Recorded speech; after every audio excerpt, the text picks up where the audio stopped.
We also want to explore from the law enforcement side of things how officers, how law enforcement personnel use the technology at their disposal to respond to these situations when they are happening quickly and when the stakes are as high as they can be. Joining us right now to talk all about this is Thaddeus Johnson. He is a criminology professor at Georgia State and also a former law enforcement officer. Professor, thanks for joining us as always. We really appreciate it.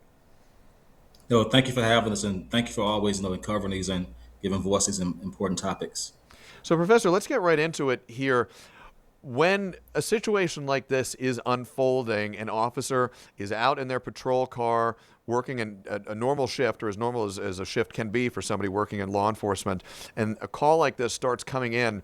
Walk us through how that officer goes about their response and what role technology, things like flock cameras that the Brookhaven chief credited for some of the help in locating the suspect, plays in the response. No, absolutely, and I think and I policed at a time where we didn't have these technologies, and so a lot of time we were waiting on things to be reported, and so that can cause things to kind of lag when you have the communication. You're almost playing telephone, the game that we know coming up as kids, right? And that can put us behind the eight ball a lot farther than we already are.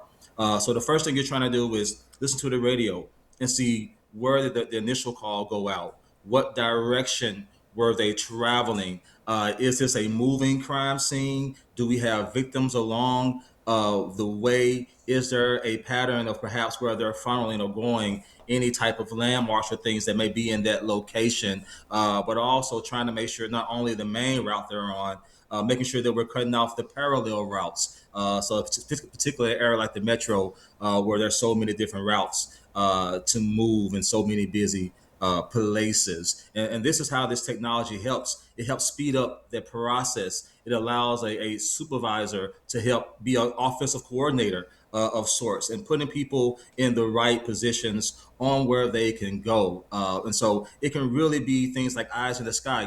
We have aviation units and some people have drones and helicopters.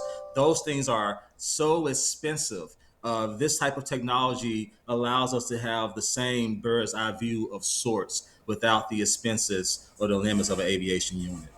Does it also help officers from different jurisdictions collaborate more proactively? We heard from the Brookhaven police chief talk about in a past era, it was sometimes more challenging for one jurisdiction to work kind of seamlessly with another. And this was a situation where we saw this rolling crime scene move from Brookhaven to unincorporated DeKalb County, back into Brookhaven, and then the arrest was actually made in Troup County. So you're talking about a pretty wide geographical area, multiple different agencies involved.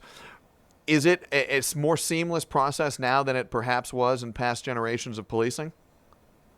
No, absolutely. I even remember doing Columbine, showing my age, going back to '99 when you had police showed up and you have different agencies using different language. 400, 10 fours, and we went to plain English and plain talk so we can work across. I think this also shows why it's important to have mutual aid agreements between departments because crime is not siloed, and particularly in a place like Atlanta in the metro area, where travel was much easier, right? With all of these highways, you have to have that. And I think it goes a step further. This is why you need to have cross jurisdictional training where officers should be training together on events. You should also have things to where even if it's in basic training or in-service training, where officers are doing these things. In a place like the metro, you have all of these events, and so these departments really, even though they're separate departments, they make up our public safety infrastructure in the area. And so, yeah, having agreements, having everyone trained, having everyone on the cord, I think that's so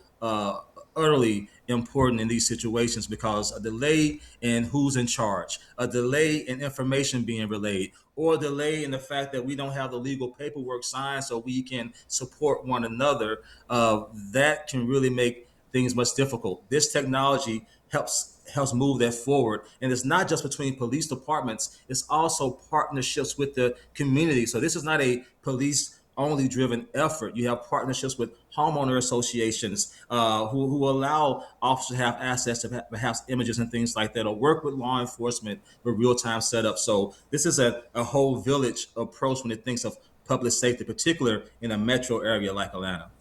Professor, I want to shift gears just a little bit and ask you about a slightly different topic here because we've covered the technology, we've covered the flock cameras, those license plate readers that authorities say were instrumental in helping locate the suspect car in this situation. I want to ask you about this. Brookhaven Police Chief Brandon Gurley described this series of attacks as, quote, completely random attacks. If that is indeed the case, and understanding that the investigative process is still ongoing and details may come to light that change that narrative, but at this point, going off of what authorities have shared publicly, that they believe at this point it is a completely random attack, how does law enforcement get ahead and try to prevent something that is so unpredictable like that? That's really difficult. And it's not the only crimes. You think about domestic violence or these other crimes, they are hard. Sexual assault, these are crimes that are much harder to police. And you start thinking about community violence, where we know the behaviors and the people, and there's networks and there's patterns, right, where we can use predictive policing, use foresight, past behavior and things to kind of understand what's going on in these places. Of all the violent crimes, the one crime that tends to be random often is robbery that happens between strangers who don't know each other, right, and usually outside your home place. This doesn't appear to be that case. It kind of takes me back to Memphis, when we had the random shooting spree in Memphis as well. The one thing about that, we kind of knew the motivation was, he was live streaming.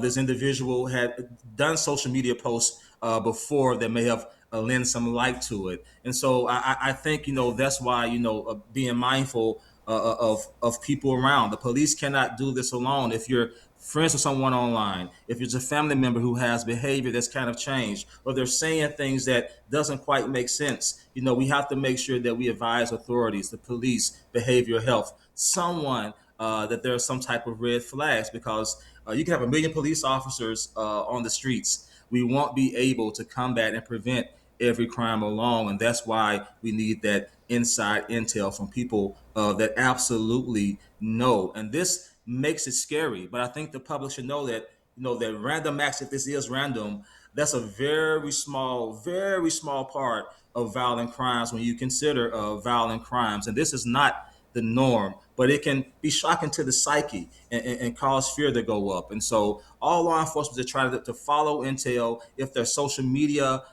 types of things that they're looking at to try to screen to see individuals, if they picked up tips and things, those are things that they can use. If they've come into contact with people, they can make documentation of those things. But it really requires the family, friends, the community to really work and see something and say something, as cliche as that may sound.